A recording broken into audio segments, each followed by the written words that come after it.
Hello guys, good morning. Good morning sa bawat isa. Nandito ako ngayon sa Whitecourt, Alberta. Araw ng Huwebes ng umaga, September 18. Ito na yung huling Huwebes namin dito sa Whitecourt, Alberta. At ito kung mapapansin nyo yung mga mga boxes na nasa harapan ko. Ilan to? 4. At meron pa rito. Ito, ayan o. May dalawa pa rito sa bali 6, total of 6. Oh. Medyo wala akong boses ngayon kasi grabe ang puyat na inabot ko kasi pagdating ko ng bahay dito mga 11:30, ito na yung tinapos ko. Sipin nyo yan, 1, 2, 3, 4. Tapos ito pa, 2, 6. So lahat ng mga gamit na nakikita ko rito na pwede ipasok dyan sa mga yan, isinalpa ko na, ipinasok ko na. Talagang pinagpuyatan ko na to. Kasi ngayon yung huling beses na magpapadala ako sa Canada Post. Sasagarin na namin ngayong araw. Ipapadala na namin to gamit yung sasakyan nila Roxanne at Jenner. Kasi meron silang kotse. So, yun, nakikisuyo kami na magpahatid ito. Kasi si Roxanne marunong mag-drive. So, yun. Natutulungan niya ako na ihatid to sa Canada Post. So, yung lamesa, wala na rito kasi naibenta na kagabi. Pagdating ko namang 11:30, wala na yung lamesa. Kaya kagabi, nung kumain kami, dito na lang kami sa lapag dyan. Para na kaming homeless. Talapag na lang kami kumakain Pero wala talaga, ganun ang buhay. Kailangan nang bawasan yung mga gamit at ibenta. Kasi wala na, aalis na rin kami. Hindi na namin magagamit yun. So ito na lang yung natitira. Ayan, hanapan ko pa ito ng karton. Itong yung mga baso, plato, yung mga tissue. Ayan, hanapan ko na lang yung karton. Tapos ito pa, yung printer. Ayan.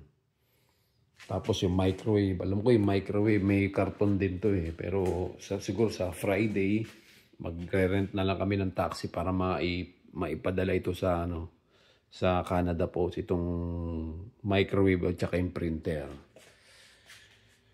So wala na, nagbawas na kami ng gamit dito. Kung makikita nyo yung lagayan ko ng sabon, Yan yung water bottle to. Ginupit ko na lang yan para maging lagayan ng sabon. Yung the rest, wala na. Pinagkukuha na namin. Mga tira-tira na lang ito Halos wala na di ba?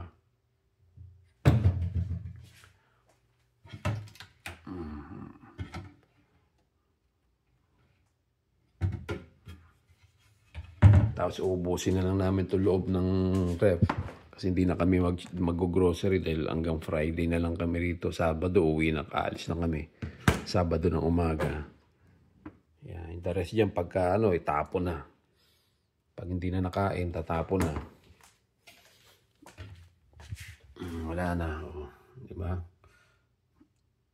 Yung mga mantika, toyo, patis, ketchup, lahat. Wala na, pinag-aalis na namin. Ito yung almusal ko ngayon. Lugaw. Ito yung niluto niya kagabi pagdating ko. Tapos parang ngayong almusal, parang ito yung kinain niya. Naglasanya siya ngayon.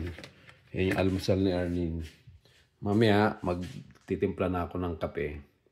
Tapos alam ko, 9:00 alis kami ni Roxanne para ihatid yung mga boxes dito sa Canada Post. Itong mga to. So medyo busy na naman ako 9 o'clock. Grabe talagang tuloy-tuloy. Walang pahinga. Tapos araw-araw. Yan, wala na Wala na yung mga brief ko dyan. Yung mga damit ko, pinagkukuha ko na, ilagay ko na sa box. Nagtira na lang ako ng susuotin ko hanggang Sabado. Pantalon, 3 brief, tsaka face mask. Ayan.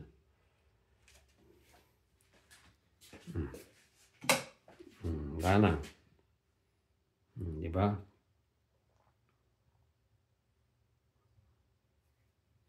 Iiwanan tong dalawang sweater na yan. Ayaw na daw niyan eh.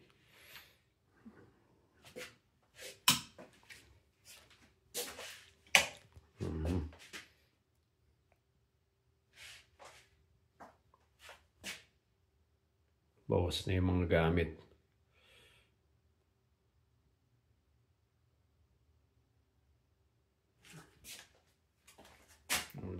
Noong nakaraan, marami pa to. Ayan, binawasan niya na. Oh.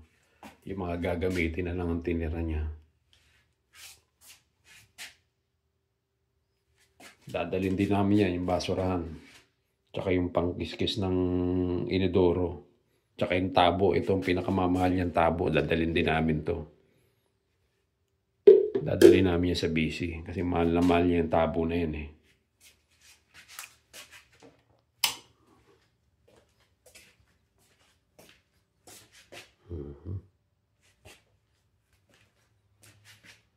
Yan yung mga bag na gagamitin namin papunta ng BC.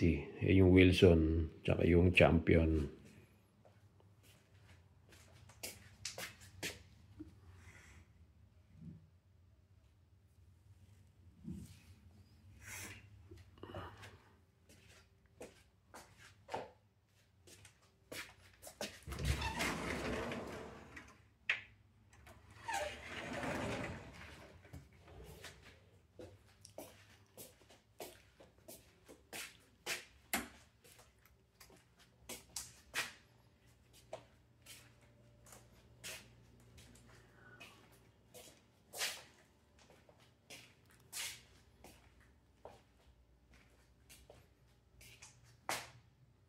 Ibibenta rin namin to kasi wala pang kumukuha eh. Wala pang bumibili eh. Wala pang buyer eh.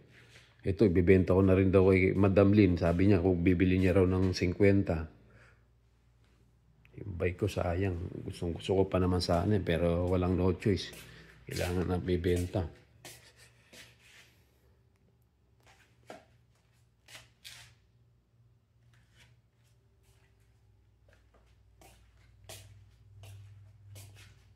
Okay guys, maraming salamat sa inyo. Araw ng Huwebes ngayon. So bali 2 araw na lang. Kasi Biyernes at Sabado ng umaga lilipad na kami. So paalam na sa inyo guys. Hanggang sa susunod naman. Hanggang bukas ulit ha. God bless sa inyo lahat. Maraming salamat sa inyo. Bye-bye. Thank you.